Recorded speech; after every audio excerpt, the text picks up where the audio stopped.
Bienvenidos al día de hoy al primer webinar de la serie de webinars del Programa de Eficiencia Energética en Industria organizado por la UDME y Naciones Unidas. El día de hoy vamos a estar trabajando el webinar específico de esquemas innovadores de financiamiento para proyectos de eficiencia energética en Colombia, pero primero vamos a, por parte de Ricardo Vaquero, coordinador del programa por parte de UNUDI, a hacer una recapitulación y un resumen de qué es el programa y posteriormente ya vamos a dar paso a un contexto más detallado de dónde nacen estos webinars y hacia dónde vamos, y posteriormente ya la participación de nuestros ponentes del día de hoy. Les habla Ricardo Vaquero. Muchas gracias por su asistencia el día de hoy, a los ponentes por el tiempo que nos comparten hoy en la mañana. Muchas gracias, y a los asistentes, pues ojalá sea de mucho provecho la presentación de hoy. Comenzando a darle contexto al webinar de hoy, tenemos programados para el mes de abril 3 webinars. El primero el día de hoy, 3 de abril, y el siguiente la próxima semana, y el último el 24 de abril.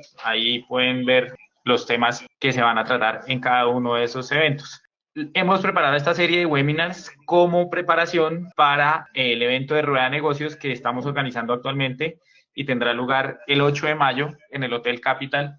Ahí están, abajo ven la información de contacto si están interesados en desarrollar en conversaciones de 20 minutos personalmente con las entidades que tenemos del lado de los oferentes de servicios, los temas que se vayan tratando durante esta serie de webinars. Hoy contamos con la amable participación de Conix, que va a hablar del tema de renting. Suramericana de Seguros va a tratar el tema de seguros, de póliza de seguros para proyectos de desempeño y proyectos de eficiencia energética, y por último tendremos la presentación de la UCME para el tema de incentivos tributarios. Entonces, ya muy rápidamente les voy a contar qué es lo que hemos hecho nosotros desde el programa EEI, el programa de promoción de la eficiencia energética industrial en Colombia. El programa consta de 5 componentes operativos. Un primer componente donde hicimos un desarrollo de normas técnicas y de reglamentos técnicos que giran en torno al tema de eficiencia energética, concretamente una norma técnica para la competencia de implementadores de sistemas de gestión ISO 50001 y una guía que va a servir en su momento cuando se publique el reglamento de calderas. El segundo componente es una serie de diplomados que se dictaron en 5 regiones del país para formar capacidades en temas de ISO 50001. El tercer componente fueron cursos de optimización de sistemas de uso final de la energía, concretamente optimización de sistemas de vapor, optimización de sistemas de motores y optimización de sistemas de bombeo. De estos, del componente 2 y el componente 3, salieron muchos reportes y muchos proyectos, se identificaron muchos proyectos de eficiencia energética que eventualmente van a necesitar salida financiera y van a estar buscando oportunidades de financiamiento en el mercado. Y por eso tenemos el componente 4, que es el componente en el marco del cual se está desarrollando este webinar y la rueda de negocios. Entonces, muy rápidamente, creo que aquí estoy mostrando para el componente 1 todo lo que les acabo de contar de el desarrollo de una norma de competencias, el desarrollo de una guía técnica que sirva para interpretar lo que va a ser el reglamento técnico de calderas, que se va a incluir por parte del ministerio en un reglamento de sistemas térmicos. Aquí está el mapa de las regiones que atendimos a través de los cursos de formación ISO 50001 en el eje cafetero, en Boyacá, en la región del norte de Santander, en Santander y en la zona de Bogotá. Adicionalmente, digamos, en este momento también tenemos unos ejercicios en Barranquilla y en el Valle del Cauca, pero pues esos, digamos, todavía no tienen resultados, entonces por eso no los tenemos todavía considerados en esta información de impacto. Como les decía, hicimos unos cursos en sistemas de vapor, en sistemas de fuerza motriz y en sistemas de bombeo, que lo que hicieron fue formar a 45, bueno, de ahí salieron 45 informes de 45 industrias que identificaron de manera muy estricta, siguiendo un protocolo de medición y oportunidades de eficiencia energética en sus plantas, y pues que son digamos, los beneficiarios y el público objetivo principal de esta serie de webinars y de la rueda de negocios. Y adicionalmente, si pueden ver en la esquina inferior izquierda, pues también mencionamos vendedores. Dentro de las series de capacitaciones tuvimos una serie de cursos orientados específicamente a los vendedores de tecnología. Entonces, ellos también están invitados a toda esta serie ya de eventos de financiamiento y ojalá pues puedan participar. Y como les digo, en el último componente, en el componente 4 de mecanismos de financiación, tenemos dos tareas. Una es, y aquí llamo su atención, es más al cuadrito verde de abajo, donde estamos haciendo actualmente una consultoría para estudiar la viabilidad de elaborar un esquema de mercado de créditos de eficiencia energética. Eso, digamos, no es un ejercicio abierto a todo el público, ese es un ejercicio reducido a unas empresas que accedieron a colaborar para hacer el ejercicio de pilotaje, y sobre ese piloto pues vamos a sacar unas conclusiones que eventualmente la UME utilizará para desarrollar mecanismos que eso sí se apliquen al público general. Y el evento que nos reúne hoy, que es el webinar, que es preámbulo de la rueda de negocios entre el sector financiero y los beneficiarios del programa Colombia. Entonces, ese es como el contexto de este evento, y nuevamente agradeciéndoles la presencia a todos los asistentes y ponentes.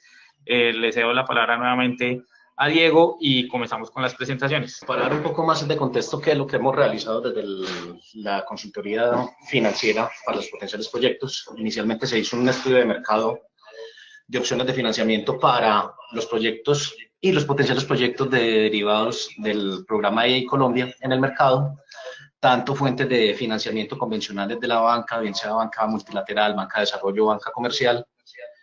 Adicionalmente, hemos identificado otras opciones en el mercado para financiar estos proyectos, como son financiación por medio de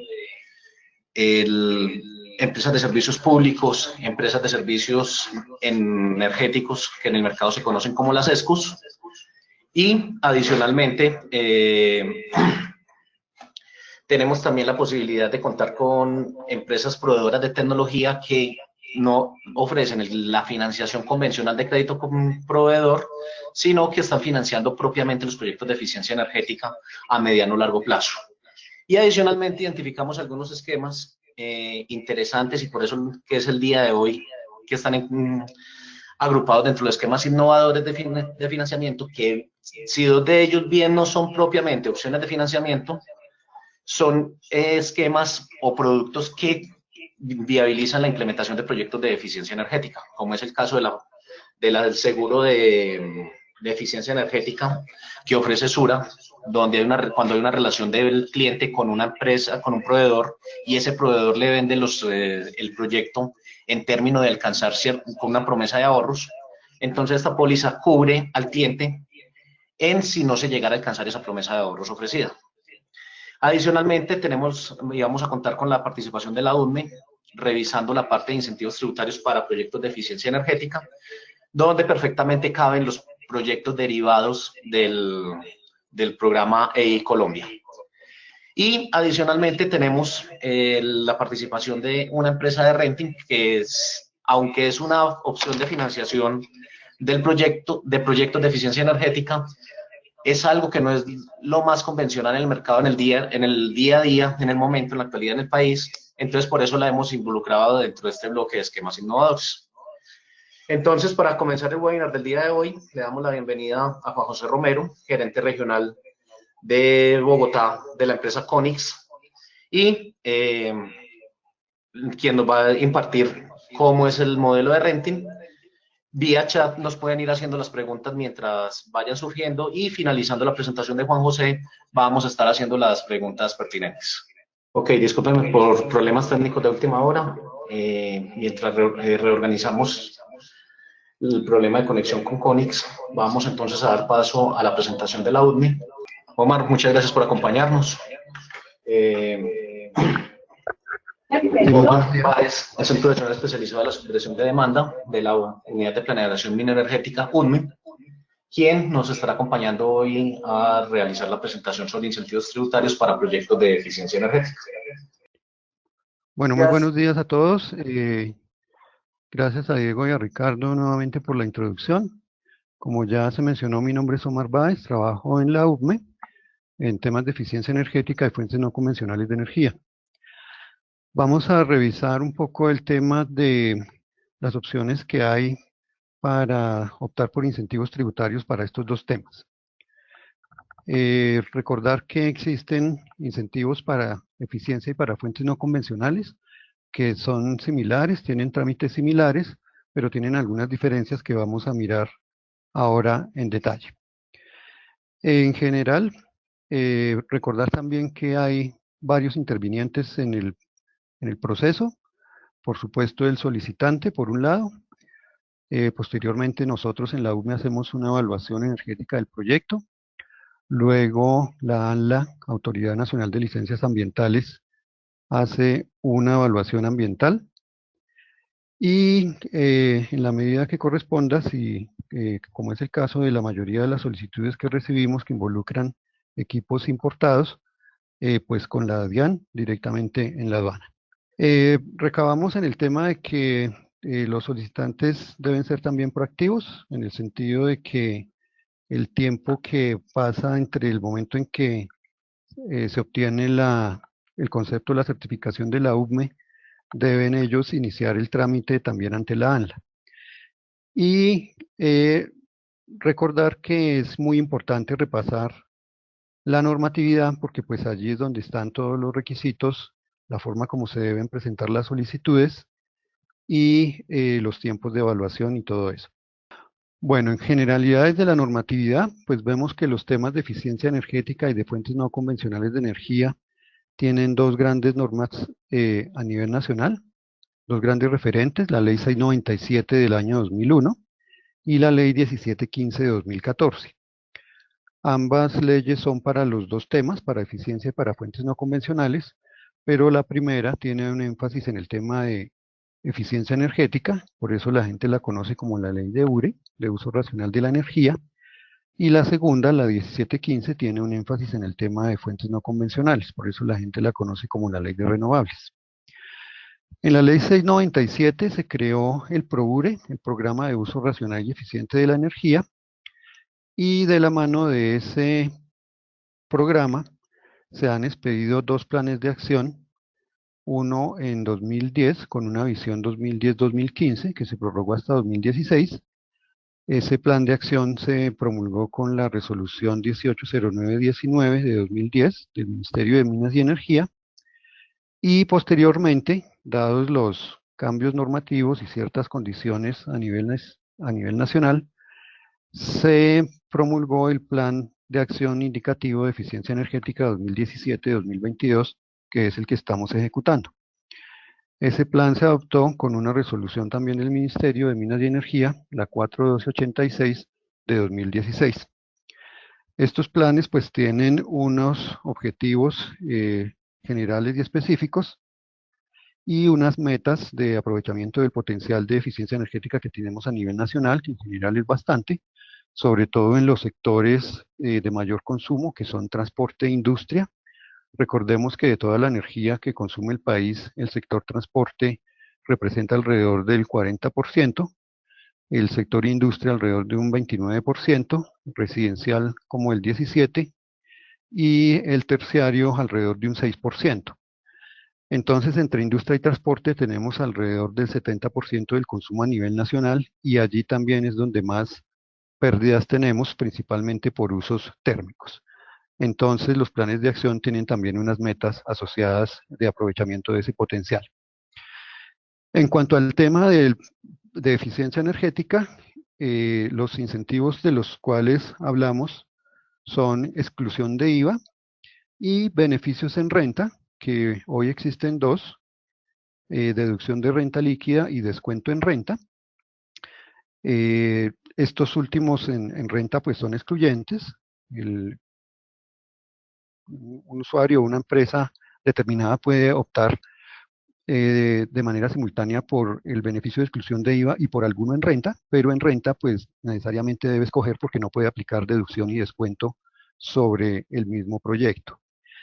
La deducción de renta líquida corresponde a lo que está en el artículo 11 de la ley 1715, que menciona que se puede aplicar un beneficio en el sentido de deducir hasta el 50% del valor de la inversión, siempre y cuando eso no supere el 50% de la renta líquida, y se puede aplicar ese beneficio durante los 5 años siguientes al año de la inversión. El descuento en renta es un beneficio que se trajo en una de las recientes reformas e indica que se puede aplicar en el impuesto de renta un descuento hasta del 25% del valor de la inversión. Los referentes normativos para el tema de los trámites de incentivos en eficiencia energética son en primera instancia la resolución 1988 de 2017. Es una resolución firmada por 3 ministerios, por el Ministerio de Minas y Energía, por el de Ambiente y por el de Hacienda, y es una resolución a través de la cual se concertan unas metas ambientales. Los incentivos de eficiencia energética están supeditados a que se cumplan al menos 2 condiciones. Una, que los equipos objeto de la solicitud hagan parte de los proyectos de eficiencia energética establecidos por el Ministerio de Minas y Energía, y que correspondan también o contribuyan a la implementación de proyectos que contribuyan con las metas ambientales nacionales. Entonces, por eso existe la resolución 1988, que fue adicionada posteriormente con la resolución 367 de 2018, que la vemos también ahí abajo en el recuadro, igualmente firmada por los 3 ministerios. Y las otras resoluciones que vemos allí son resoluciones de procedimiento, las del Ministerio de Ambiente y la resolución de la UME. En el caso de la UME, nosotros aplicamos o hacemos la evaluación de las solicitudes con la resolución 463 de 2018. Esa es una resolución que aplica para temas de exclusión de IVA o para deducción o descuento en renta. Nosotros en la UME realizamos, como mencioné, el perfil energético del proyecto. Sí solicitamos la información de por cuál incentivo está optando el usuario, pero es más una cuestión informativa para nosotros. Las responsabilidades del lado ambiental del otorgamiento del incentivo recaen en el Ministerio de Ambiente, pero el trámite, que es una cuestión operativa, digámoslo así, el Ministerio de Ambiente lo ha delegado en la ANLA, la Autoridad Nacional de Licencias Ambientales. Entonces las resoluciones para el trámite las expide el Ministerio, pero el trámite se hace ante la ANLA. En ese sentido, la resolución que se usa para el tema de exclusión de IVA es la resolución 2000 del año 2017.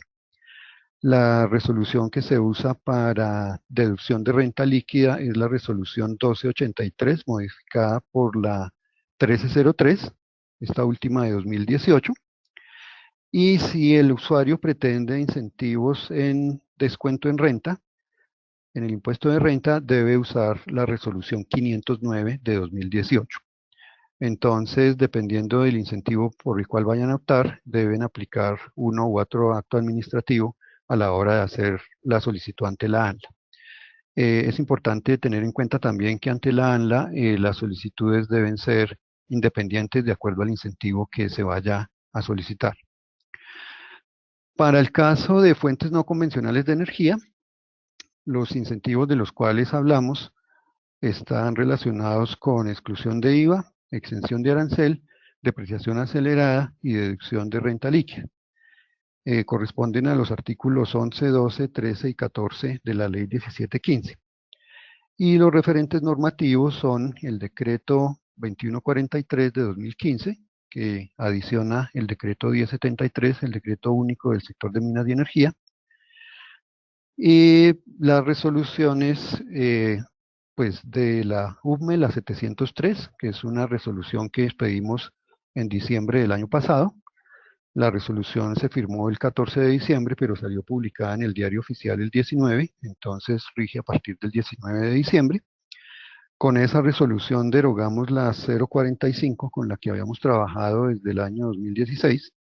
Con esta 045 trabajamos alrededor de unos 3 años, pero en la aplicación de la resolución vimos que había algunas cosas que se podían mejorar y algunas cosas que seguramente no eran muy claras en el documento. Y también con la aplicación, la experiencia nos demostró que era necesario hacer explícitas algunas otras cosas en el trámite. Entonces, por eso expedimos la resolución 703 y derogamos la 045. En el caso del Ministerio de Ambiente, la resolución que aplica para el tema de fuentes no convencionales de energía es la 1283 de 2016, adicionada por la 1303 de 2018. Entre otras, estas resoluciones del Ministerio de Ambiente están en proceso de ajuste también, entonces para que estén atentos próximamente. En cuanto a los plazos de la evaluación, pues tenemos que para los temas de eficiencia energética tenemos un plazo inicial de 10 días calendario para revisar la solicitud en términos de forma, revisar los requisitos mínimos que corresponda en primera instancia a alguno de los tipos de proyectos que está en la resolución 1988, que tenga pues datos con los cuales se pueda calcular un aporte a la meta energética y ambiental, que tenga los anexos diligenciados, que venga con los catálogos de los equipos, que demuestre el cumplimiento de estándares nacionales e internacionales y cosas de ese estilo. Y luego tenemos un plazo de hasta 2 meses calendario para emitir el concepto técnico producto de la evaluación propiamente dicha. En el caso de fuentes no convencionales de energía, tenemos un plazo de hasta 45 días calendario, es decir, mes y medio, y de manera similar tenemos ahora con la 703 un plazo inicial de 10 días para notificar al usuario en el sentido de la aceptación o rechazo de la solicitud por cumplimiento de requisitos mínimos y luego hasta 35 días calendario para decidir acerca de la solicitud. Vale la pena mencionar que en cualquiera de los casos, en medio de la evaluación, eh, se puede dar la necesidad de solicitar información aclaratoria o complementaria y que en ese sentido los usuarios tienen hasta un mes de plazo para responder. Bueno, esto lo mencionamos un poco en la primera diapositiva, quiénes son los que intervienen en el proceso. Pues por supuesto los interesados, siempre en las solicitudes debe aparecer el usuario final entendido como aquel que mantiene la propiedad de los equipos. Además del usuario final pueden aparecer otros en las solicitudes, por ejemplo importadores, por ejemplo desarrolladores de proyectos, por ejemplo un banco si es en un esquema leasing. Lo que es requisito aquí es que siempre esté relacionado el usuario final, ya sea que el usuario final sea la parte muy activa en términos de la solicitud y de la realización del trámite, o que sea el desarrollador de proyecto o el importador el que sea el que tenga los detalles de cómo se arma la solicitud y cómo se hace el trámite y en qué consiste todo esto, pero de cualquier manera es necesario que en las solicitudes aparezca relacionado el usuario final porque el mecanismo busca que los incentivos lleguen finalmente hasta este. Luego aparecemos nosotros en el trámite como haciendo la evaluación energética y si el concepto o la certificación de la UME es positiva, favorable, pues el trámite lo debe continuar el usuario ante la ANLA. En algunas ocasiones nos han preguntado si nosotros pasamos, digamos, la información a la ANLA y el usuario radica solo en la UME y luego espera que salga mi concepto en la ANLA y por eso recabo en ese asunto. La respuesta es no. Quien tiene la responsabilidad de radicar los documentos en la ANLA es el usuario final. Hemos venido trabajando en un aplicativo que les vamos a mostrar ahora en la presentación también, que va a facilitar ciertas cosas, pero sigue siendo responsabilidad del usuario radicar ante la ANLA. Y dependiendo del caso de que se trate, pues también intervendrá la DIAN, principalmente pues la aduana. Miremos un poco en detalle el trámite que está específico para el tema de fuentes no convencionales de energía. En la 045 se había dicho que todos los proyectos que fueran a optar por incentivos de la ley 1715 deberían realizar la inscripción en el registro de proyectos eléctricos de la UDME. En la práctica empezamos a ver que ese requisito tal vez no era necesario para ciertos proyectos, pues principalmente para los de pequeña escala. Nos han radicado muchos proyectos pues de tamaños muy pequeños, de capacidades muy bajas. Entonces hemos considerado que esos proyectos no deberían hacer el registro. Entonces, con la 703 eliminamos ese requisito para los proyectos de autogeneración a pequeña escala. Recordemos que son los proyectos de menos de 1 megavatio.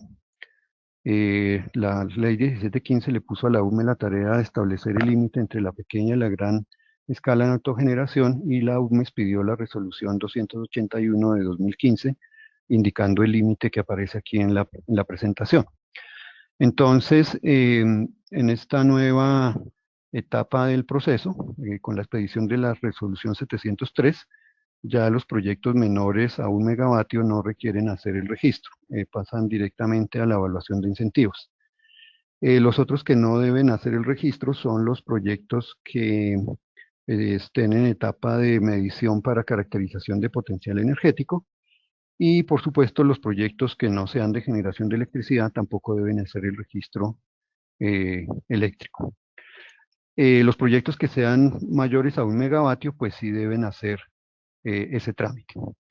Para el tema del registro en la UME tenemos 3 resoluciones en este momento, la 520 y la 638 expedidas en el año 2007 y la 143 expedida en el año 2016. Este registro pues nació como un instrumento de carácter voluntario, principalmente para registro de proyectos a gran escala, con generación hídrica y térmica que fueran con gas y carbón, y con ocasión de la expedición de la reglamentación de la 1715, pues se expidió la resolución de 2016 para darle cabida a proyectos con otro tipo de fuentes.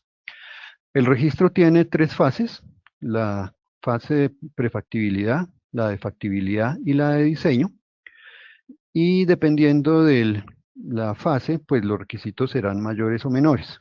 En la primera parte, pues por supuesto los requisitos tienen que ver con temas del estudio de prefactibilidad y de indicar al menos la localización del proyecto. En la segunda fase ya tienen que involucrarse cuestiones relacionadas con análisis financieros, con posibles fuentes, digamos, de los energéticos que se vayan a emplear. Y en el tercer caso, pues ya se tienen que tener definidos ya el esquema financiero, el esquema empresarial, tienen que contarse con las autorizaciones de tipos ambientales, tienen que tenerse los diseños definitivos del proyecto y temas similares. No es necesario que un proyecto haga el tránsito secuencial por las 3 fases del registro. Dependiendo del estado de avance en que se tenga, se puede registrar en la fase que corresponda. Si alguien rápidamente avanza en el proyecto y ya tiene los diseños, puede inscribir el proyecto en la UME directamente en la fase 3. Eso, como mencioné, para los proyectos de más de 1 megavatio. En el caso ya de lo que tiene que ver con la evaluación de la solicitud para incentivos tributarios, la resolución 703 involucró también el ajuste de los diversos formatos. Tenemos el anexo 2 donde se menciona donde se colocan los datos de los solicitantes, la identificación, la ubicación, los datos de contacto, todo esto. Se coloca allí también los incentivos por los cuales se pretende hacer la solicitud. Se debe indicar la localización del proyecto, el nombre del proyecto, y por supuesto hay un espacio para las firmas. En el formato del anexo 3 tenemos una información resumida del proyecto, donde se debe indicar pues qué tipo de energético usa, si el proyecto es de generación de electricidad o no, dónde está localizado el proyecto, si es de generación de electricidad, saber si está conectado al sistema central o si es en zonas no interconectadas, Pedimos allí pues unos datos técnicos relacionados con la potencia a instalar. Ahí pues regularmente nosotros solicitamos la potencia pico. Ahí cuando dice eh, potencia instalada, si son proyectos fotovoltaicos nos referimos a la potencia pico. Pedimos también la energía estimada a generar, las eficiencias de las plantas, los datos de conexión, unos datos, digamos, relacionados con la con la construcción y la entrada en operación del proyecto, unos temas relacionados con lo económico, con costos de la instalación de la planta, con costos de generación, y unos datos ambientales relacionados con la generación de emisiones. Los anexos 4 y 5 están relacionados con los equipos y con los servicios. Esta también es una modificación que hemos realizado de cara a la 045 que teníamos anteriormente. Antes había un solo formato para equipos y servicios y en esta resolución lo separamos para tener mayor claridad. En cuanto a la descripción del proyecto, pues se debe formular por lo menos lo que es el objeto y la finalidad del proyecto, describir muy bien quiénes intervienen ahí, cuál es el rol que juegan, cuál es la descripción de la tecnología y, bueno, los otros datos que se consideren pertinentes para la evaluación.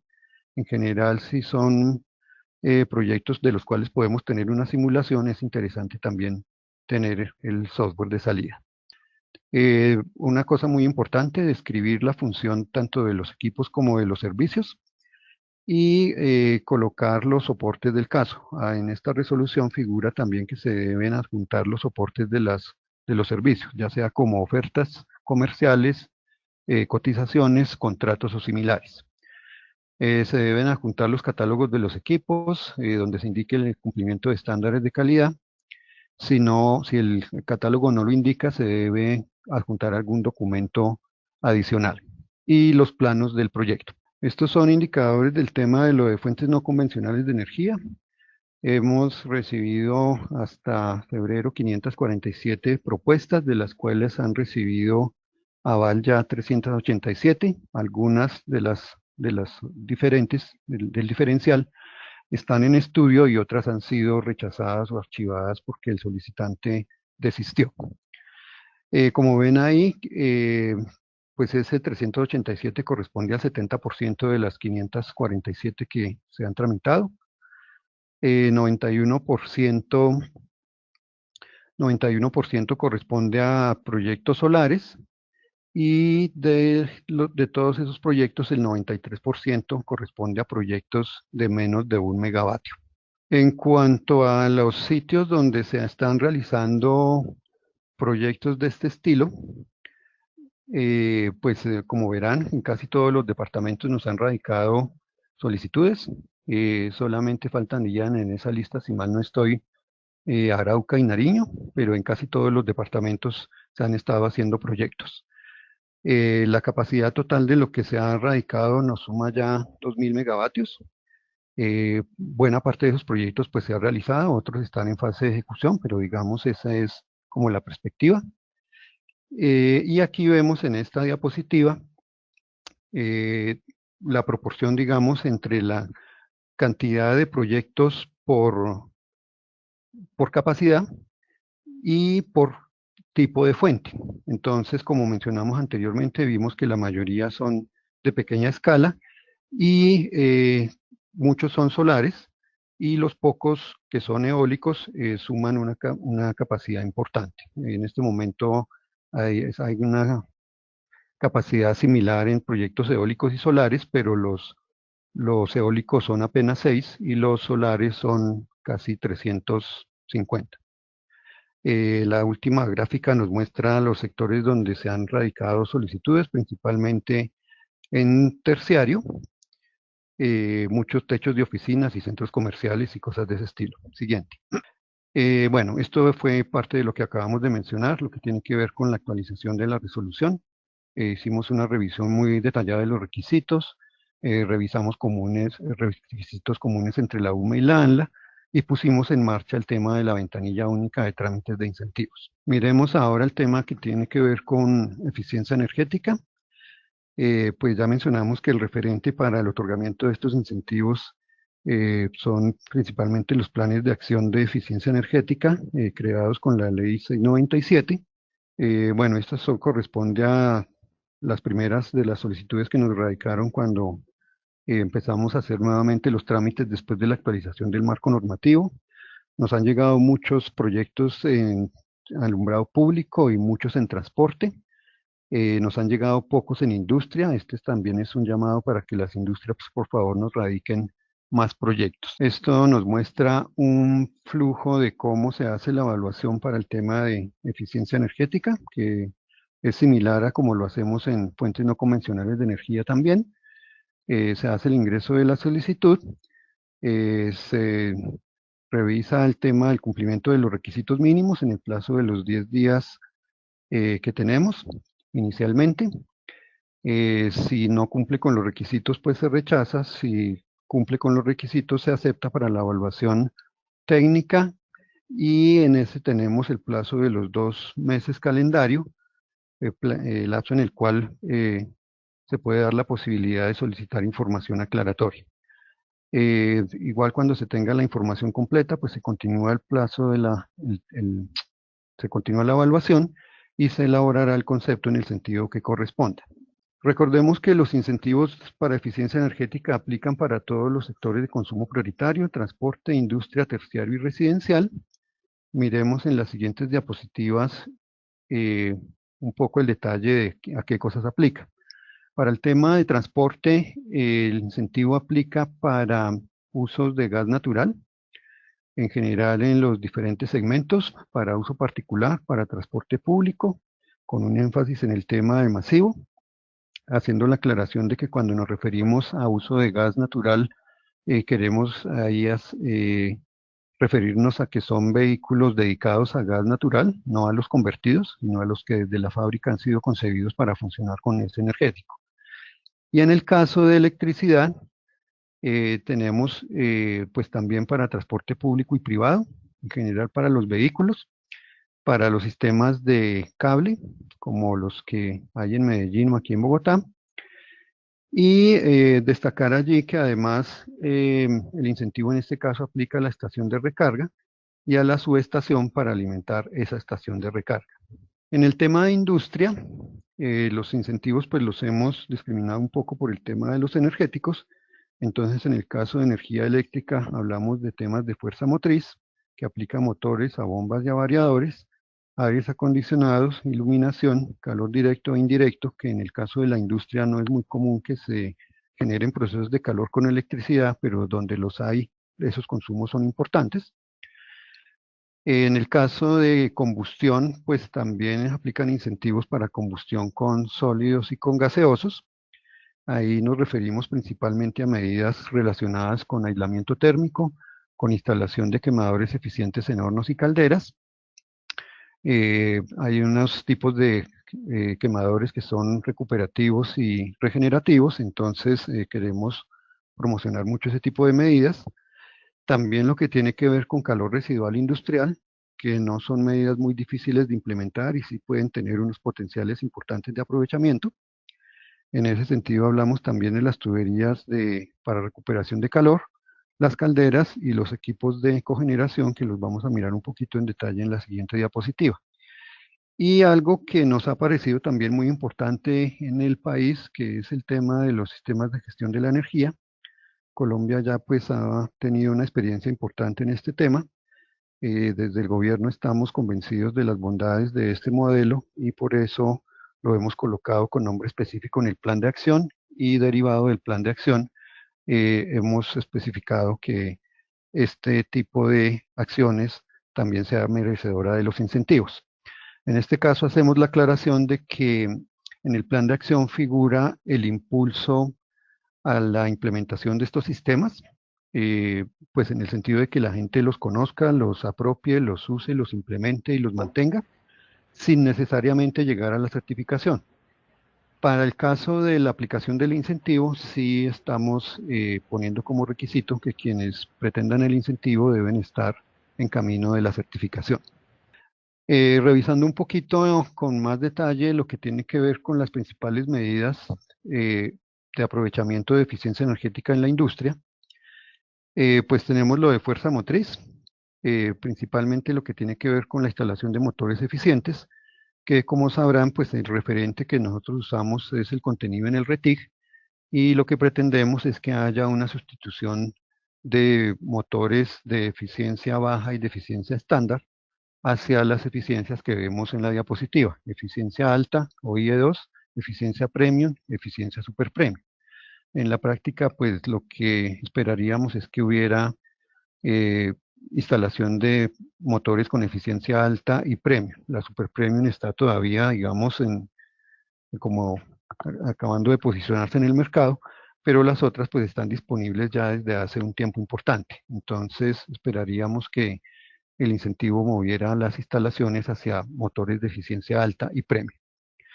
Y en temas de combustión, pues discriminando un poco las medidas que vimos en la diapositiva anterior, cuando hablamos de mejoras en combustión nos referimos a quemadores eficientes, a sistemas de precalentamiento de aire que pueden involucrar diversas estrategias, y sistemas de combustión con enriquecimiento de oxígeno, aprovechamiento de calor residual, principalmente asociado a medidas de instalación de aislamiento térmico, que no son medidas complicadas, y al igual que en el tema de las tuberías que están ahí a continuación, consideramos que no son cosas tan difíciles de hacer, y en cambio los potenciales sí son bastante altos. Y en ese caso también se incluyen ventiladores como extractores, impulsores y similares. Y en el caso de cogeneración, que la gente nos pregunta con frecuencia, pues cuáles son los equipos específicos, pues aquí en la diapositiva no están todos, pero están los principales. Hablamos ahí de calderas, tanto principales como de recuperación. Hablamos de turbinas, que pueden ser de gas, incluidas las microturbinas, también turbinas de vapor, motores de combustión interna y chillers también, incluidos chillers de absorción. El otro tema que queríamos resaltar en el tema de la industria es lo que mencionamos de los sistemas de gestión de la energía, que ha sido un poco difícil de comprender desde la parte de los usuarios, que exactamente a qué es lo que se le da incentivo. Nosotros en la resolución escribimos que en este caso el servicio que tiene el derecho al beneficio es el proceso de certificación.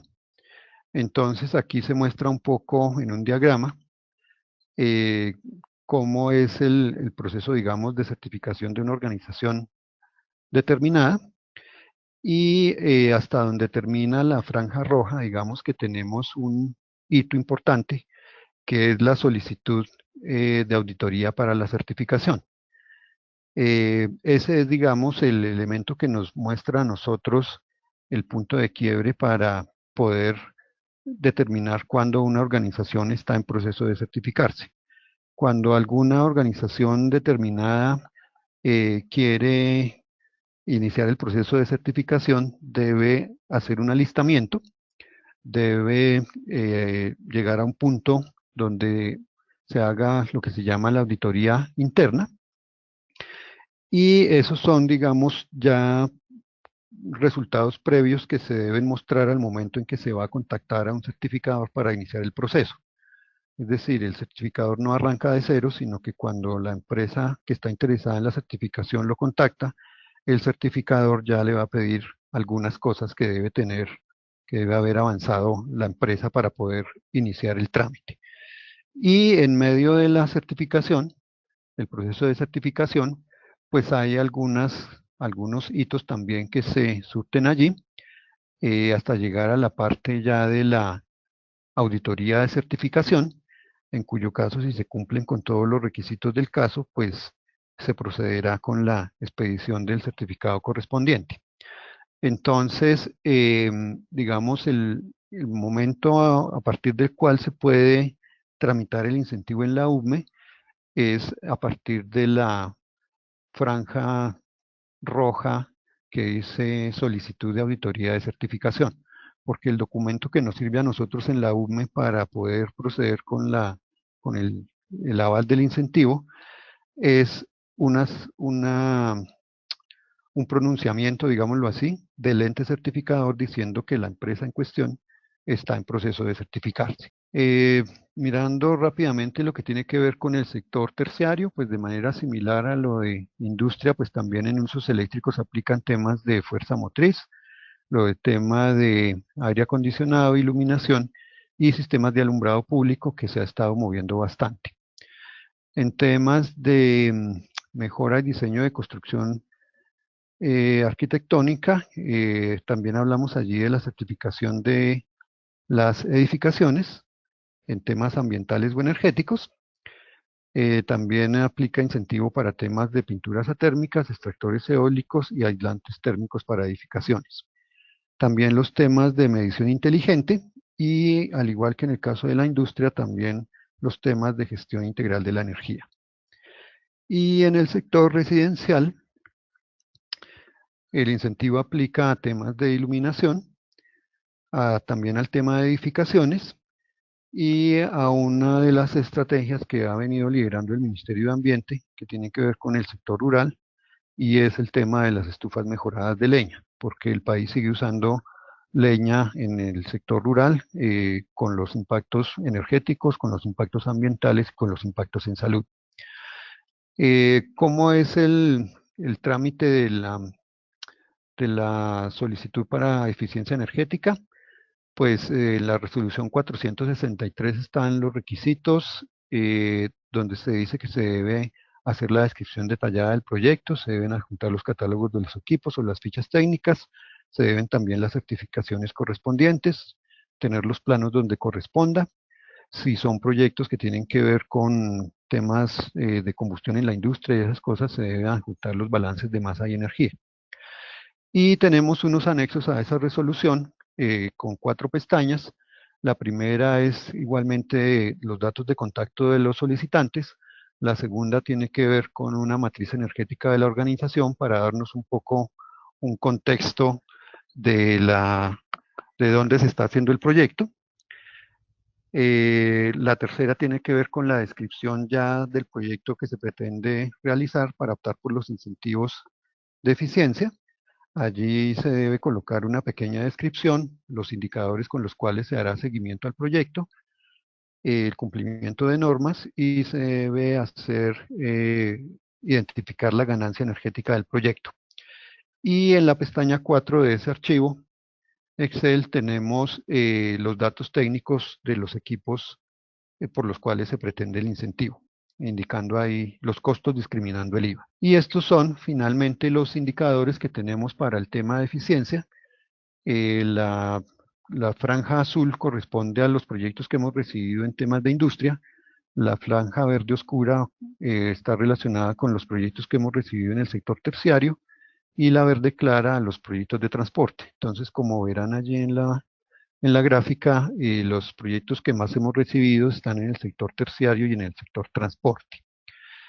De las solicitudes que hemos recibido, pues 38 han recibido concepto favorable. Y bueno, aquí se muestra una discriminación un poco más detallada de las solicitudes que hemos recibido. En el tema de transporte, se han recibido bastantes solicitudes para los dos temas, tanto para uso de electricidad como para uso de gas natural. Y ya para terminar, quería comentarles de la ventanilla única de trámites de incentivos, que es un esfuerzo que se ha venido realizando de manera conjunta entre la UMA y la ANLA. Lo que se pretende aquí es que el trámite se pueda hacer online con ciertas facilidades para los usuarios. Aquí lo pusimos en operación desde finales de diciembre. Hemos venido realizando unos ajustes importantes de la plataforma. Hoy en día pues ya se puede decir que está funcionando en general bien y pues tiene principalmente estos beneficios, pues una interoperabilidad entre las dos entidades. La idea es que en este caso el solicitante va a cargar la información a través de la página de la UBME y cuando la UBME pida el certificado, la ANLA va a poder ver desde su plataforma la documentación que el usuario cargó cuando hizo la solicitud ante la UBME. Eso nos va a agilizar ciertas cosas y nos va a permitir eliminar, digamos, unos errores también que el mismo usuario cometía cuando radicaba después en la ANLA. Y el certificado que emita la UME pues estará disponible también tanto para el usuario como para la ANLA. ¿Cómo se ingresa a esa ventanilla? Pues está en el home de la UME. Ustedes entran a la página de la UME y allí en la parte inferior derecha de la pantalla está el icono de la ventanilla. Ustedes pican ahí y se les despliega una siguiente opción donde aparecen el icono de la UME con el tema de fuentes no convencionales de energía y con eficiencia energética dependiendo del tipo de proyecto que vayan a radicar para la solicitud. Bueno, eso es lo que estaba mencionando. Ahí ingresan primero al home de la UME, luego van a la parte del botón de BUTI, escogen la opción que corresponda, si es para eficiencia o para fuentes no convencionales de energía, empiezan a diligenciar los formularios. Una vez cargada la solicitud, pues ya corresponde esperar que se haga la evaluación y luego, si el resultado es favorable, pues continuar el trámite ante la ANLA. Creo que estamos terminando ahí la presentación. Bueno, hemos agotado los 45 minutos. No sé, Ricardo, si entonces damos paso a un par de preguntas. Me pareció ver que había algunas en el chat. Nos preguntan, Omar, que si se puede registrar un proyecto de energía solar fotovoltaico que ya está en construcción y próximo a estar puesto en marcha. Y aprovecho para ampliar la pregunta, también se aplica para un proyecto de eficiencia energética que ya ha sido implementado y puede ser solicitado los incentivos de forma retroactiva. Ok, bueno, en cuanto al tema del registro para los sistemas de fuentes no convencionales de energía, recordemos que el registro tiene las tres fases: prefactibilidad, factibilidad y diseño. Una vez el proyecto entra en fase de construcción, ya sale del registro. En ese sentido, si el proyecto ya está en fase de construcción, ni siquiera necesita el registro. Es algo recurrente que ocurre.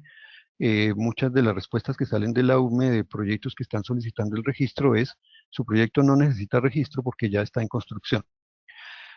Para el tema, bueno, en general para cualquiera de los dos temas, si es de fuentes no convencionales o de eficiencia energética, lo que tiene que ver con la retroactividad, bueno, para temas de aranceles, si hablamos de fuentes no convencionales, tenemos entendido que no es posible. No se ha hablado en general nunca de que uno pague un arancel y luego pueda pedir una devolución o algo similar. Creemos que no.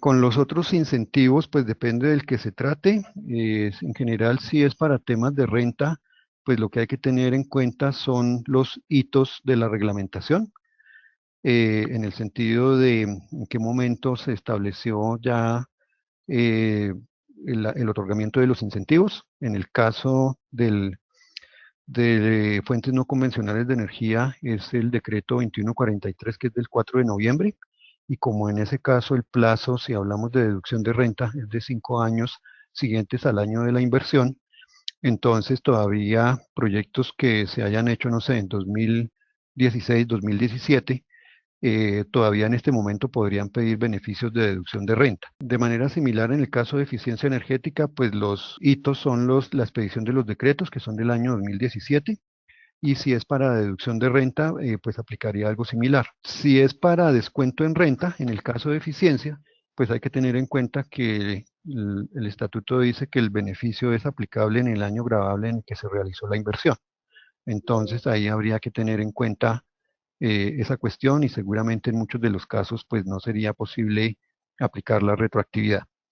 Y en el caso de IVA, pues el beneficio que está explícitamente puesto en ambos casos es el beneficio de exclusión de IVA, que es una figura tributaria que consiste en que el impuesto existe, pero al momento de la compra no se causa. Digamos que estrictamente, seguramente debería hacerse así. Primero hacer el trámite, tener la certificación, y luego con la certificación ir a realizar la compra para que al momento de la compra el IVA no se facture. Sin embargo, pues algunas personas mencionan que es posible pagar el IVA y luego solicitar una devolución o compensación. nosotros creemos que eso puede corresponder a otro trámite y que puede tener unos riesgos asociados, porque pues no es lo mismo tener una certificación para la exclusión de IVA que luego hacer una solicitud de devolución o compensación, porque ahí seguramente puede haber unas diferencias. En general, digamos que nosotros en la UME no nos pronunciamos finalmente con respecto a ese asunto. Nosotros hacemos la evaluación energética del proyecto y la decisión de cómo el usuario haga efectivo el incentivo, pues ya es decisión del usuario. Nos han comentado también que existen, digamos, como unos pronunciamientos de la Corte Constitucional o algo así en ese sentido, pero digamos que nosotros en general hacemos las evaluaciones en la UME, independientemente del momento en el que el usuario esté haciendo la solicitud. Ok, Omar, muchas gracias. Ya entonces invitamos a todos los asistentes del programa en la rueda de negocios a poder a realizar las preguntas específicas que tengan sobre incentivos tributarios. Obviamente, como lo indicaba Omar, hay que conocer el detalle del proyecto. Entonces, la idea es que ustedes puedan acercar y aprovechar este espacio, acercándose ya con los formularios y con la estructuración del proyecto mucho más detallado para poder alcanzar la asesoría por parte de la URBI. Omar, agradecemos nuevamente el espacio y la participación dentro del todo el programa de eficiencia energética y específicamente en estos espacios de socialización de los mecanismos de financiamiento para proyectos de eficiencia energética. A continuación, le damos la bienvenida a Sandra Correa, directora nacional de seguros de cumplimiento de Suramericana de Seguros Sura, quien nos hará la presentación del seguro de eficiencia energética y generación de energía. Buenos días a todos. Como Diego lo acaba de mencionar, mi nombre es Sandra Correa. Yo llevo en la compañía 8 años. Con este producto específicamente de eficiencia energética y generación de energía hicimos el lanzamiento alrededor de 3 años y les voy a contar un poco acerca de lo que cubre este seguro de eficiencia energética y generación de energía. Bueno, inicialmente, ¿por qué se desarrolló este seguro? Nosotros aquí en Suramericana somos una compañía que está muy enfocada al tema de la sostenibilidad ambiental. Incluso estamos en el índice de Dow Jones y estamos mirando cómo poder promover absolutamente todos los proyectos, ya sea de eficiencia energética o cualquier proyecto de verde, donde podamos hacer como aportar un granito de arena al medio ambiente, a la sostenibilidad ambiental. Entonces nosotros hace alrededor de 4 o 5 años nosotros nos preguntábamos, ¿somos conscientes de cuánta energía desperdiciamos y la procedencia de dicha energía? Entonces ahí nosotros veíamos que era muy importante reducir nuestro consumo, cambiar nuestros hábitos y convertirnos en usuarios eficientes de energía. Y a través de la póliza de cumplimiento lo que queríamos impulsar era ese tema de esos proyectos donde cambiáramos nuestros hábitos y nos convirtiéramos en un usuarios de eficiencia eficientes, pues en usuarios eficientes de energía. Entonces ahí lo que estábamos buscando inicialmente y todavía pues seguimos con el mismo propósito es proteger el medio ambiente a través de la reducción de la intensidad energética y habituando al usuario a consumir lo necesario. No, o sea, anteriormente uno ve que hay muchas tecnologías que hoy en día son obsoletas y que realmente tienen un alto consumo de energía. Pero desafortunadamente, y creo que más va mucho en el país y en la cultura que tenemos, muchas empresas prefieren no invertir en estos proyectos de eficiencia energética, sino que prefieren invertirlo en otro tipo de proyectos que de pronto consideren que son más rentables para la compañía. Pero no se dan cuenta que estos proyectos de eficiencia energética tienen una TIR muy, pues en un plazo que se recupera como el retorno de la inversión en un plazo, en el mediano plazo, o incluso pues hay proyectos que sí de pronto pueden ser en el largo plazo, pero comparando el retorno de esta inversión con de pronto otros proyectos que quiera invertir una compañía, nosotros vemos que incluso esto puede ser un proyecto más rentable y así es como nosotros propiciamos y tratamos de promover e impulsar este producto de eficiencia energética. Entonces, ¿en qué consiste este producto? Está el contratante, que es esa empresa, la persona que va a invertir en un proyecto de eficiencia energética o proyecto de generación de energía, y que desea esperar el retorno de la inversión. Normalmente el retorno de la inversión se hace en lo que se espera con estos proyectos es que la misma tecnología se pague sola. Eso es lo que nosotros también profundizamos mucho ahí, que la tecnología se pague sola a través de esos ahorros energéticos.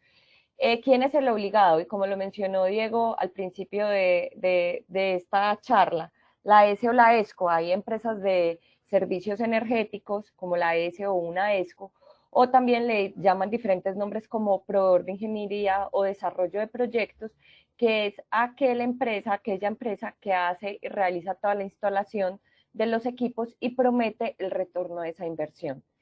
Entonces, el contratante, quien es esa empresa que va a invertir, ya puede hacerlo a través de recursos propios o a través de una institución financiera.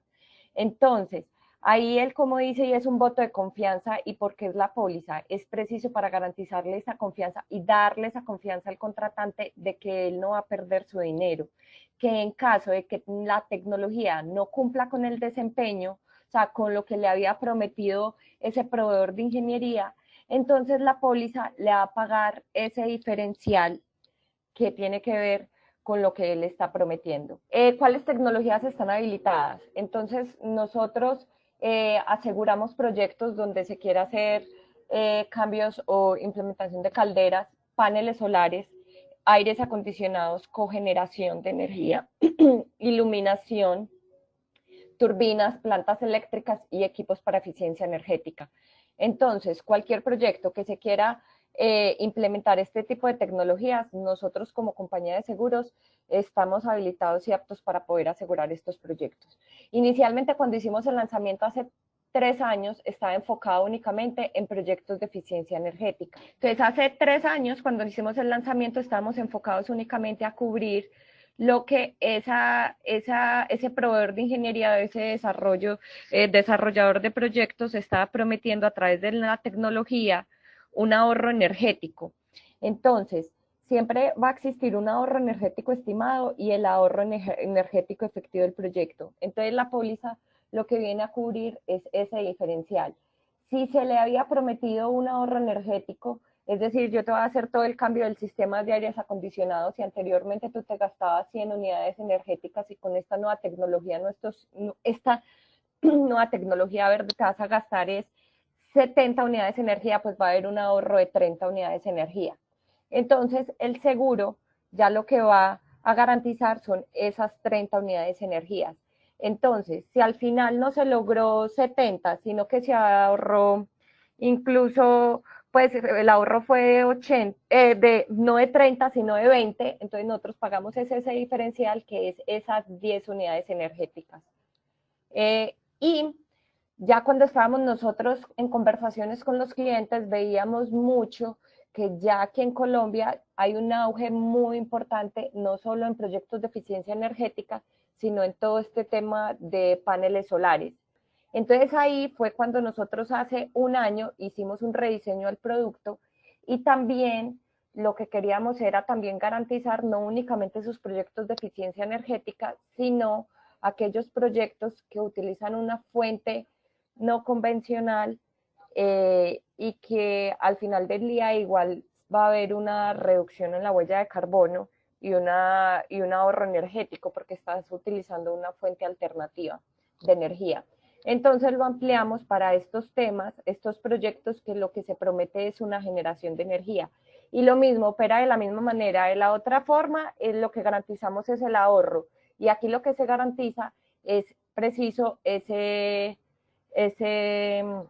diferencial resultante entre la generación de energía estimada y la generación de energía efectiva. Ya vamos. Entonces, ya como aquí cómo opera el seguro. Entonces, vamos a ver un ejemplo para un sistema de aires acondicionados. Entonces, ese desarrollador de proyectos va a prometer un ahorro energético durante 5 años. En este ejemplo, entonces primero se tiene un periodo donde es la construcción, instalación y montaje, porque sabemos que hay esta etapa de suministro, instalación y montaje. Supongamos en este ejemplo de aires acondicionados, donde van a hacer toda la reconversión de ese sistema de aires acondicionados. Entonces alrededor le ponemos un periodo de 1 año, aunque pueden ser periodos más cortos. Y de ahí la póliza empieza a operar ya para cubrir ese periodo de operación. Lo máximo que puede cubrir la póliza en el periodo de operación son 5 años. Entonces, nosotros año a año se hace una validación de cuánto fue ese ahorro energético estimado anual y cuánto fue el ahorro energético real. Entonces, para este ejemplo específico, la promesa fue de 500 unidades energéticas durante 5 años.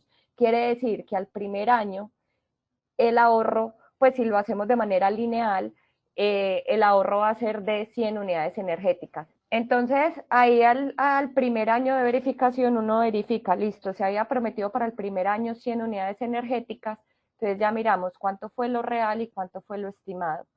Y la póliza va a cubrir ese diferencial. Esto con el fin de que esa tecnología se pague sola y que esa empresa que quiere invertir en la tecnología, obviamente tenga pues sea para él, esté tranquilo, porque igual si la tecnología no cumple, igual la póliza va a operar y lo va a indemnizar. Y así por el periodo, cada año se hace la misma validación hasta completar los 5 años. Ya esto es el mismo ejemplo, pero relacionado con un proyecto de generación de energía de paneles solares, pero es similar. Año a año se verifica cuánto es las unidades energéticas reales y cuánto fue el estimado. Esta es una de las preguntas que nosotros normalmente nos hacen, porque para poder invertir en estos proyectos también y en la póliza también están como muy influenciados por el tema del costo del seguro. Realmente el costo es bajo, lo consideramos bajo, porque si ustedes ven aquí un ejemplo, este producto de eficiencia energética es como un brazo de una póliza de cumplimiento tradicional. En un seguro de cumplimiento tradicional lo que se cubren son obligaciones de hacer, como es la primera etapa de la que hablamos en esa línea de tiempo, que es la parte de suministro, instalación y montaje de todo el sistema. Entonces, aquí si nosotros en un proyecto quieren también asegurar esa parte de instalación y montaje y adicionalmente quieren amparar la parte de operación, o sea que se requieren las dos pólizas, la de cumplimiento y la de eficiencia energética, entonces la de eficiencia energética tiene un descuento del 50%. Entonces así es como vamos a hablar en este ejercicio. En este ejercicio tenemos una vigencia en la etapa de suministro e instalación de 12 meses. Y en la vigencia de operación, que es cuando ya está operando el sistema, donde se va a generar esos ahorros energéticos, es de 60 meses. Entonces, la póliza de eficiencia energética, y esto aquí también con un valor del contrato de 500 millones de pesos, donde el valor del ahorro va a ser 400 millones, entonces aquí lo ponemos que la póliza de eficiencia energética va a tener un costo de 1.200.000. Eso quiere decir que es un punto 56% del valor del contrato. Entonces, si miran realmente, o sea, el valor del contrato son 500 millones de pesos. O sea, que 1.200.000 en 500 es 0.56%. Eso quiere decir que es muy bajo el costo del seguro. Y ya pues para finalizar, lo que nosotros queremos con el seguro, y como lo mencioné al inicio de esta presentación, es contribuir a la sostenibilidad ambiental, reducir el consumo de energía eléctrica, no sacrificar el confort ni el servicio, hacer que se generen nuevos cambios tecnológicos y contribuir a la generación de energías limpias. Eso es todo, muchas gracias. No sé, Diego, las preguntas, si hay algún tipo de preguntas con esta póliza de eficiencia energética y generación de energía. Sandra, muchas gracias. Sí, efectivamente, por aquí me están haciendo una pregunta por interno. Si los proyectos para poder obtener la póliza de seguros requiere un ahorro mínimo ya predefinido por parte de ustedes. No, nosotros incluso hoy en día ya hemos asegurado 8 proyectos. El más grande, incluso el valor, fue una granja solar muy grande, donde el valor de la generación de energía era alrededor de 9.000 millones de pesos. pero tenemos otros proyectos muy pequeños donde el ahorro de la energía, tenemos un proyecto de eficiencia energética, donde a través de unas, creo que eran calderas, lo que se quería, lo que estaban prometiendo era un ahorro de 2 millones de pesos anuales. Era algo muy, pero muy pequeño.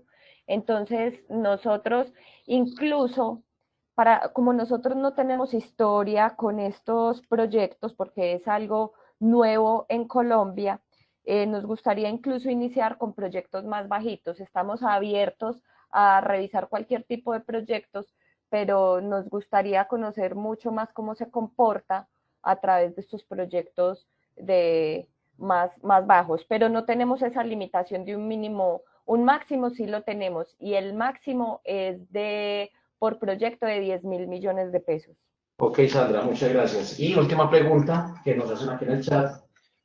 ¿Aplica para proyectos solo en Colombia? Y si está enfocado solo a proyectos de cambio tecnológico, ¿aplica para implementación de sistemas de gestión de la energía? Aplica solamente en Colombia, este seguro únicamente para los proyectos implementados en Colombia. ¿Y cuál fue la otra, Diego? Qué pena. ¿Sale que si solo aplica para proyectos de cambio tecnológico o si aplica también para proyectos de implementación de sistemas de gestión de la energía?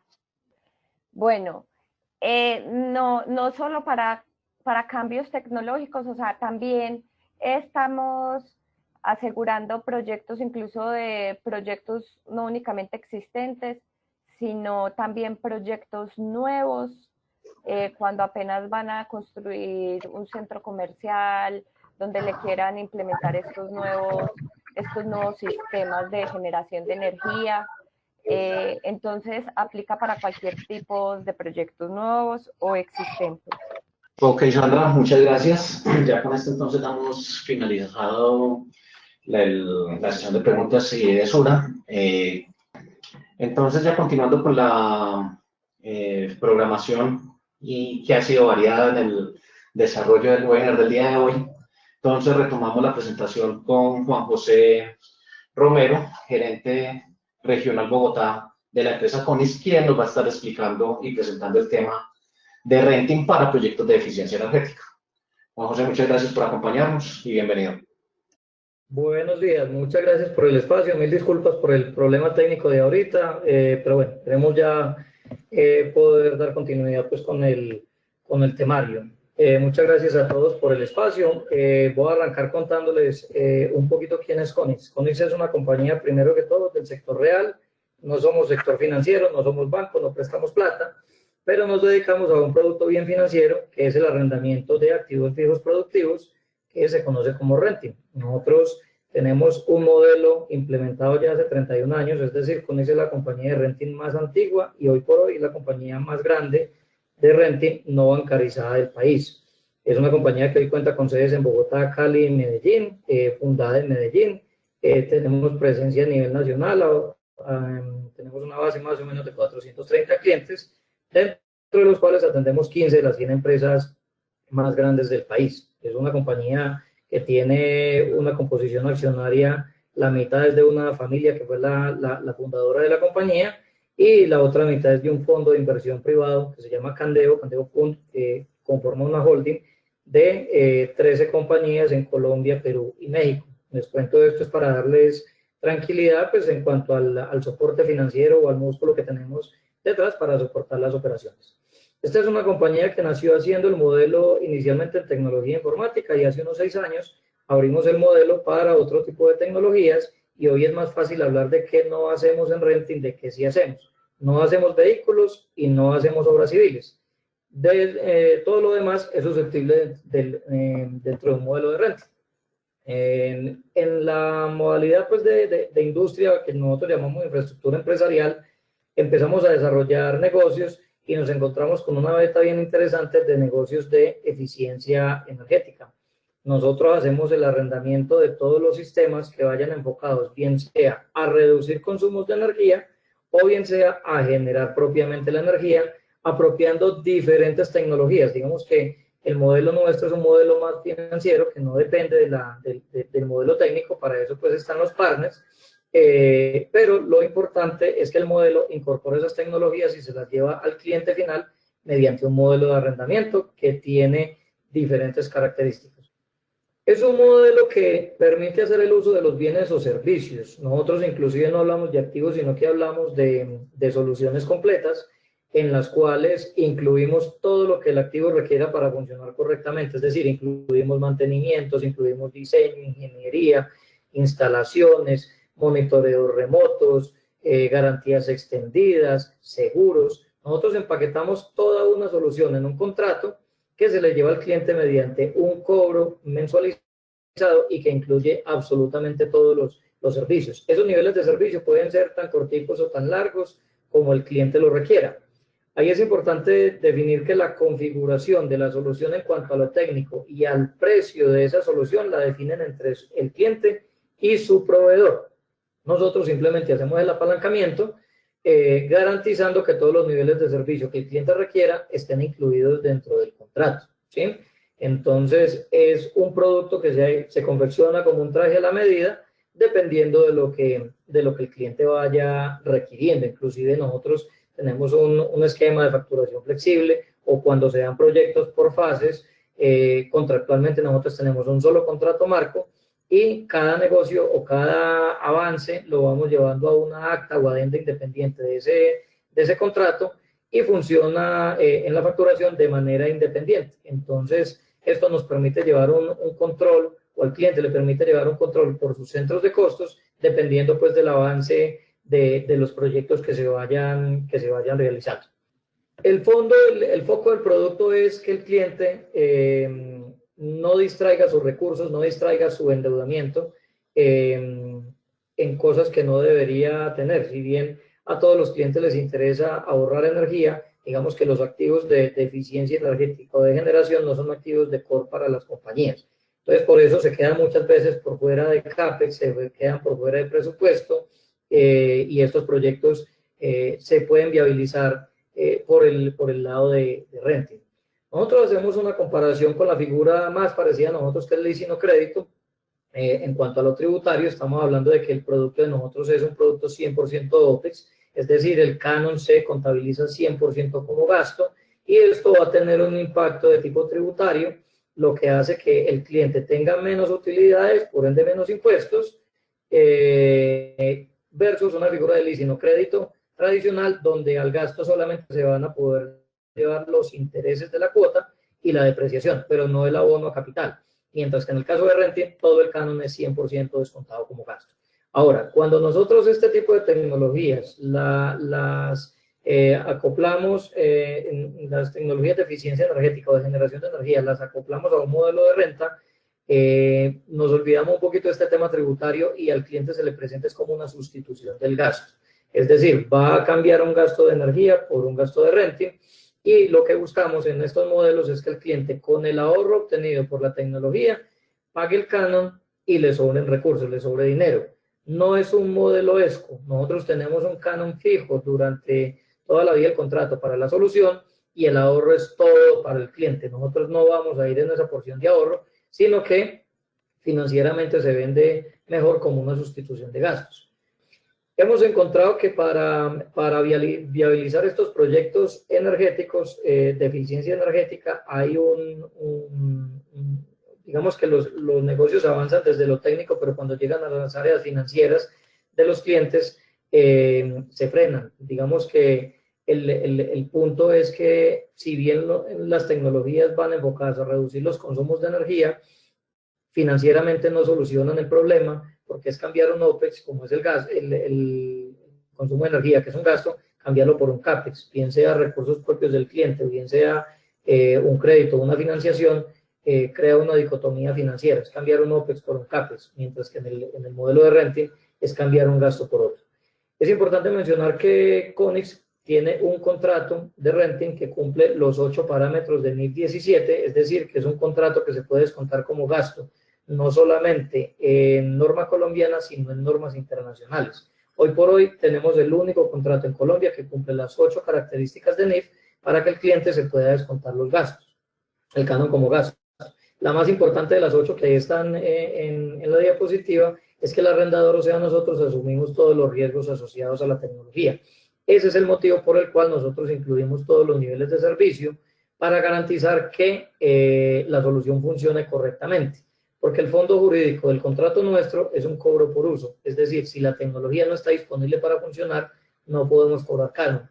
Entonces, para asegurarnos de que el cobro lo podamos hacer, incluimos todos aquellos servicios para disminuir pues esos riesgos asociados al activo, teniendo claridad en que el uso, goce y disfrute de los bienes va a estar en cabeza del cliente. Es un modelo que toca varias aristas, es un modelo que toca aristas de tipo operativo, de tipo financiero y por último de tipo tributario. Nosotros hoy tenemos 3 líneas de negocios, una que es tecnología informática, que les contaba que con ella fue con la que nacimos, la segunda es renting de infraestructura empresarial, que es donde está ubicado el segmento de eficiencia energética, y por último hacemos una venta o renta de usados. ¿Por qué de usados? Porque el contrato nuestro es un contrato que no tiene obligada una opción de compra al final, es decir, es un contrato de arrendamiento donde al final el cliente puede tomar la decisión de devolver el activo, de comprarlo o de extender el arrendamiento. No está obligado a tomar ninguna de las 3, la decisión la toma solamente al final, de acuerdo a lo que necesite. Entonces ahí vamos a tener que ver bastante con el tipo de tecnologías que estemos utilizando, porque dependiendo de la obsolescencia de estos bienes, el cliente se va a ver tentado a comprarlos o a devolverlos, buscando una renovación. Entonces, cuando hay componentes tecnológicos que tienen una obsolescencia más rápida, pues la ventaja que da el contrato es que al final el cliente no tiene que comprarlo, sino que puede decirnos perfectamente, señores Conex, reciban el activo que me rentaron y hagamos una renovación y pongamos tecnología nueva. Entonces, eso abre una ventana también a que el cliente ruede siempre sobre tecnología de punta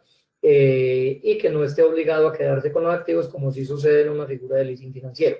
Ahora, si el cliente al final del ejercicio se quiere quedar con los bienes, pues nosotros los podemos vender por un mínimo valor razonable de mercado, es un valor que está ubicado en un porcentaje que va entre un 12 y un 15% más o menos de lo que costó inicialmente, o sea, es una opción de compra por un valor muy bajito y el cliente de esa manera se puede quedar con los activos y ya pues posterior a la terminación del contrato.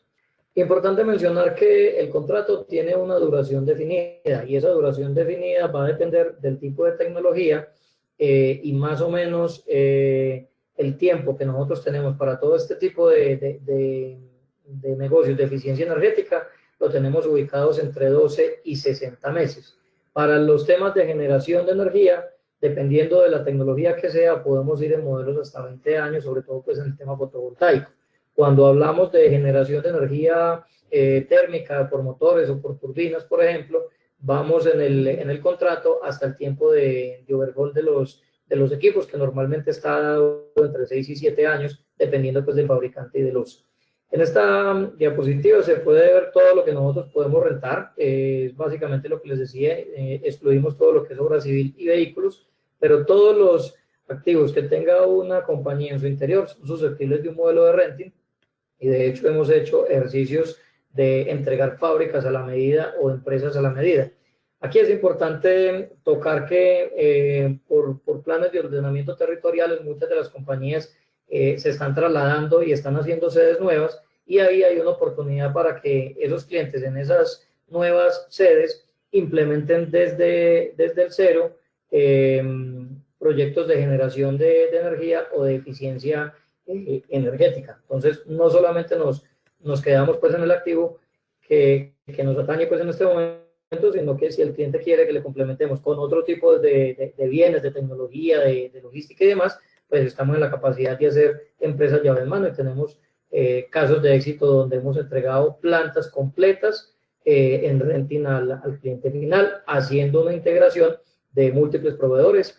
Y ahí en ese caso, pues la expertise de nosotros también está en el diseño de la solución en cuanto a lo financiero, porque nosotros nos encargamos de toda la fase preoperativa.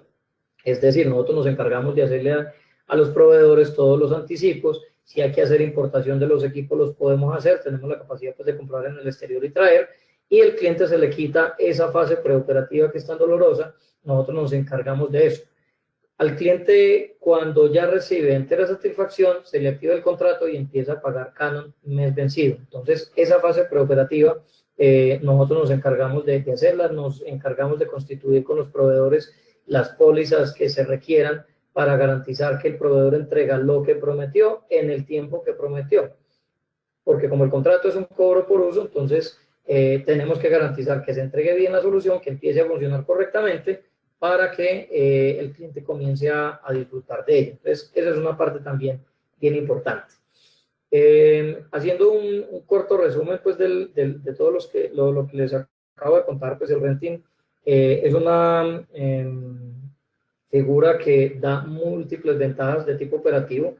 Es decir, incluimos toda la solución llave en mano, incluimos todos los niveles de servicio que el cliente requiera, nos encargamos de toda la fase preoperativa, y el cliente no está obligado a quedarse con los bienes al final y eso le permite hacer renovación tecnológica. En cuanto a la financiera, esta es una figura que no va a verse reflejada en los balances, es una figura que no es CAPEX, el cliente no va a contabilizar ni un activo ni un pasivo, sino que va a contabilizar, es un gasto de arrendamiento. Conex es el dueño de los activos durante la vida del contrato y el cliente de esa manera no va a tocar su CAPEX. Y la forma de vender estos proyectos de eficiencia energética es mediante una sustitución de gasto. Es decir, que el cliente con el ahorro pague el canon y le sobren recursos. Y por último, este hecho de que sea un gasto va a tener un impacto tributario en el cliente sobre los impuestos que paga sobre utilidades. A grandes rasgos, así es como funciona la figura. Digo a grandes rasgos es porque hay muchas más arandelas del producto porque es un contrato, entonces toca temas legales, toca temas contables, toca temas financieros, tributarios, pero digamos que en el modelo, la forma más fácil de hacer viable el modelo en este tema de eficiencia energética es como una sustitución del gasto. ¿Alguna pregunta sobre el producto? Hacen la pregunta si qué niveles de servicio puede incluir el renting y que cómo se pueden calcular los retornos de inversión. Bueno, primero que todo, los servicios que se incluyen en el contrato son los que el cliente requiera para la solución, es decir, diseños, ingeniería, instalaciones, montajes, mantenimiento, garantías extendidas, seguros, todo eso se puede empaquetar y la solución puede ser tan robusta o tan light como el cliente la requiere. Ahora, en cuanto a la pregunta de retornos de inversión, en este caso no se habla de retorno de inversión porque el cliente no está invirtiendo en absolutamente nada. La forma más fácil de ver el producto es como una sustitución del gasto, porque la inversión la hace Conex, el cliente no es el dueño de los activos, sino que lo que va a mirar es cuánto es el canon comparado contra el ahorro que le va a generar el sistema de eficiencia energética o el sistema de generación de energía. Nos vamos a comparar contra el ahorro, no se puede hacer un análisis de retorno de inversión porque simplemente no hay inversión.